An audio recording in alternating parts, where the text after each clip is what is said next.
Hey friends, welcome back to educational channel by Ritashu. आज हम पढ़ने वाले हैं समास किसे कहते हैं। समास को हम इंग्लिश में कंपाउंड कहते हैं। तो आज हम पढ़ने वाले हैं समास किसे कहते हैं। कुछ एग्जाम्पल्स हैं, जैसे कि पहले एग्जाम्पल में दशानन रावण बने हैं, दूसरे एग्जाम्पल में रसोई घर, तीसरे में महात्मा, चौथे में माता पिता, पांचवें में प्रौढ़ शिक्षा। ऊपर चित्रों में दश है आनन मुख जिसके, वह है दशानन, दैट मीन्स रावण। रसोई के लिए घर, रसोई घर। महान जमा आत्मा, महात्मा। माता और पिता, माता पिता। प्रौढ़ों के लिए शिक्षा, प्रौढ़ शिक्षा। उपर्युक्त कथन से ज्ञात होता है कि ऊपर चित्रों में दिए गए नामों को संक्षेप करके लिखा गया है।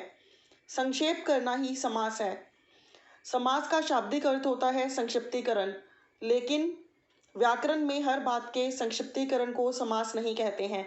व्याकरण की दृष्टि से दो या दो से अधिक शब्दों के संक्षिप्तीकरण को समास कहते हैं।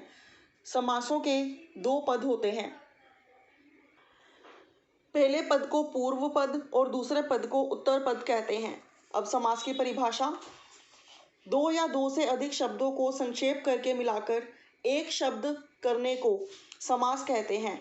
अर्थात कई शब्दों को संक्षेप कर एक शब्द बनाना समास है, और संक्षेप करके बने हुए शब्द को समस्त पद कहते हैं। जैसे दश है आनंद जिसके, दशानन।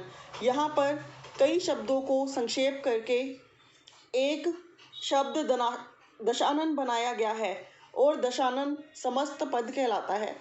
अब पढ़ते हैं समास के भेद। अब समास के देखिए इतने सारे भेद हैं।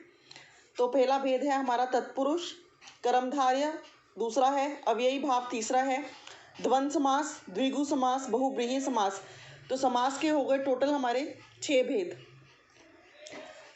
समास के 6 भेद होते हैं तत्पुरुष, कर्मधारय, अव्ययी, बहुव्रीहि, द्विगु और द्वंद्व समास।